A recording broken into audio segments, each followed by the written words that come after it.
বিসমিল্লাহির রহমানির রহিম। আসসালামু আলাইকুম ওয়া রাহমাতুল্লাহি ওয়া বারাকাতুহু।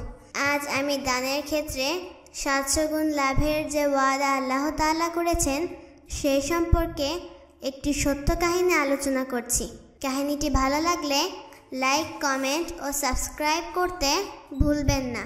হযরত আবু বকর রাদিয়াল্লাহু আনহু এর খেলাফতকালে এক দুর্ভিক্ষ সংঘটিত হয়। খাদ্যদ্রব্য একেবারেই দুর্লভ হয়ে পড়ে এবং মানুষের দুঃখ দুর্দশা চরম আকার ধারণ করে। সেই সময় হযরত ওসমান রাদিয়াল্লাহু আনহু প্রায় 1000 মণ গমের একটি চালান বিদেশ হতে মদিনায় পৌঁছল। শহরের কয়েকজন ব্যবসায়ী তার কাছে এলো। তারা তার সমস্ত গমের চালান 50% লাভে কিনে নেয়ার প্রস্তাব দিল। সেই সাথে তারা এও ওয়াদা করলো যে তারা দুর্ভিক্ষ পীড়িত জনগণের দুর্দশা লাঘবের জন্যই এটা কিনতে চেয়েছে। হযরত ওসমান রাদিয়াল্লাহু আনহু বললেন, তোমরা যদি আমাকে 1000 গুণ লাভ দিতে পারো তবে আমি দিতে পারি, কেননা অন্য একজন আমাকে 700 গুণ লাভ দিতে চেয়েছে।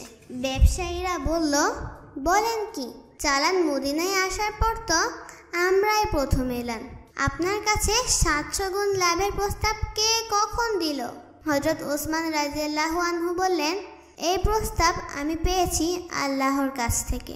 আমি এই চালানের সমস্ত গম বিনামূল্যে গরিবদের মধ্যে বিতরণ করব।